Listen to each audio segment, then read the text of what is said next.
پیامبر صلی الله علیه و سلم لعنت کرده چند گروه. یکی از این گروه ها مردانی که خودشون شبیه زنها بکنن و زنهای از امتش که خودشون شبیه مردا بکنن، چه در لباس، چه در راه رفتن، چه در طرز حرف زدن. پیامبر صلی الله علیه و سلم به مردا میگه اخشوشنو. روزی 2 تکه بلند کرد، در جمع صحابه بلند کرد. در یک دستش حریر و ابریشم بود، در یک دستش طلا بود. گفت این 2 چیز بر نران امت من حرامه. ابریشم به خاطر که لطیفه، به بدن میچسبه، موج داره، و طلا زینت زنه. خدا مرد کامل خلقت کرده. این 2 تا بر نران امت محمد حرامه. امروز جوانان میبینیم انگشتر طلا، گردنبند طلا، همه گردنشونه.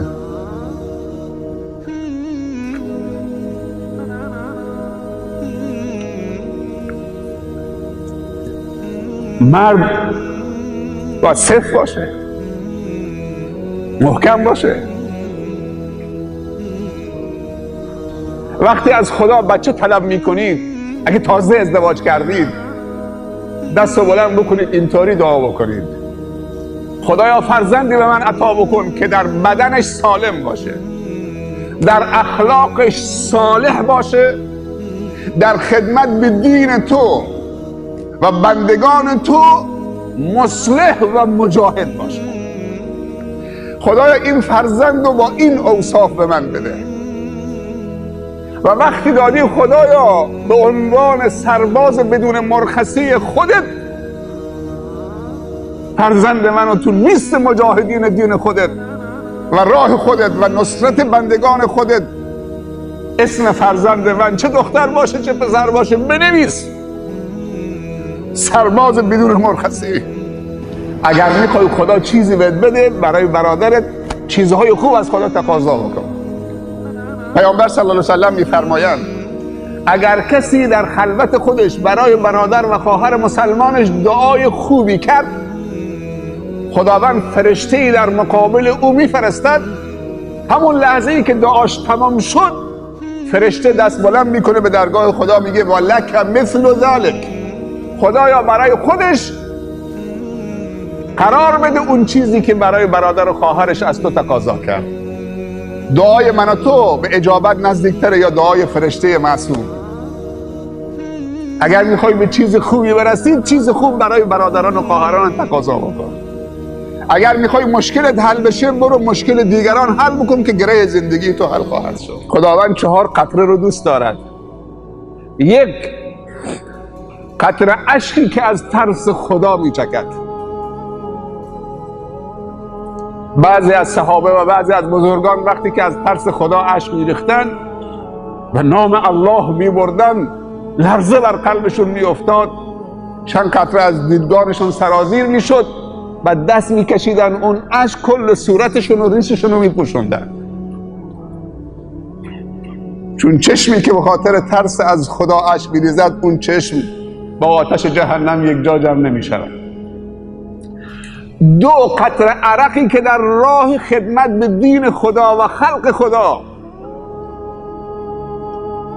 از بدن تو خارج بشه، هرچند که بوش نزد ما و شما شاید بوی زیبایی نباشه، اما نزد خدا بوی مشکه.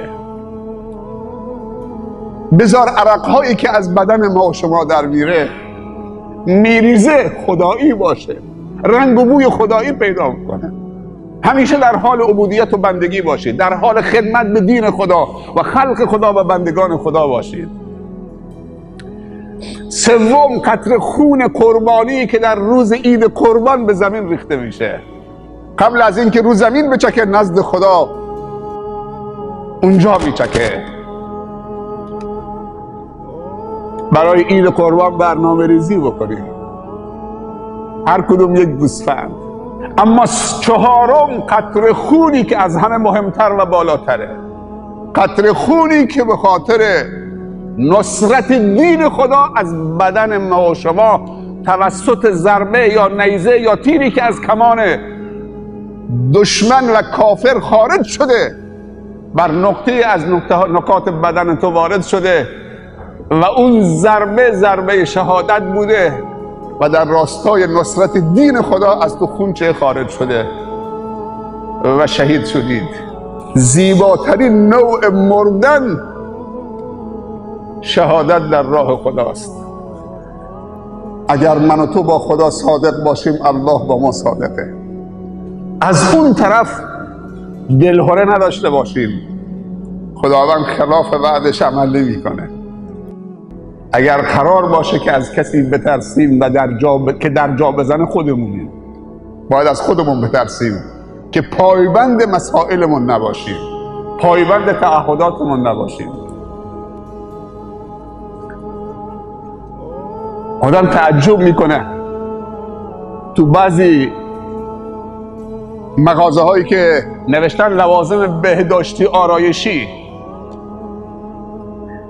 شما فکر میکرده که یه روزی تو یک مقطع زمانی زندگی بکنید که ناخونی که جزء فطرته باید قطع بشه بره یه جای دفن بشه تو خاک؟ این ناخون جزء فطرت انسان هاست، کاری به دین نداریم که بگیم این املاعات اسلامه. ناخن تو وسایل مغازه های آرایشی و بهداشتی به فروش میره، دخترها میرن اونجا ناخن میخرن. ناخن، آیا از دخترامون خبر داریم؟ تو دکه تو مغازه ناخن میخرن، میچسبونن با چسب که ناخنشون بلند بشه. پدر میبینه انکار نمیکنه، برادر بزرگتر میبینه انکار نمیکنه. شنیدی بودید که مسلمان بره ناخن بخره؟ سبحان الله. در حق خودمون کوتاهی نکنیم، در حق فرزندانمون کوتاهی نکنیم. به خدا پناه ببریم از اینکه با سکته قلبی بمیریم، با ایست مغزی بمیریم، با سرطان بمیریم. از خدا بخواهیم که زندگی ما تحول آفرین باشه و مرگ ما تحول آفرین باشه برای بندگان خدا. بعضی از عزیزان میگن ما را نوکر در بهشت بکنن، هم نگهبان در بهشت هم باشیم کافیه. نه، فردوس بطلب. پیامبر صلی الله علیه و سلم میفرمایند اگر بهشت از خدا تقاضا کردید، بهشت فردوس تقاضا بکن. بالاترین رتبه در بهشت فردوس اعلاست.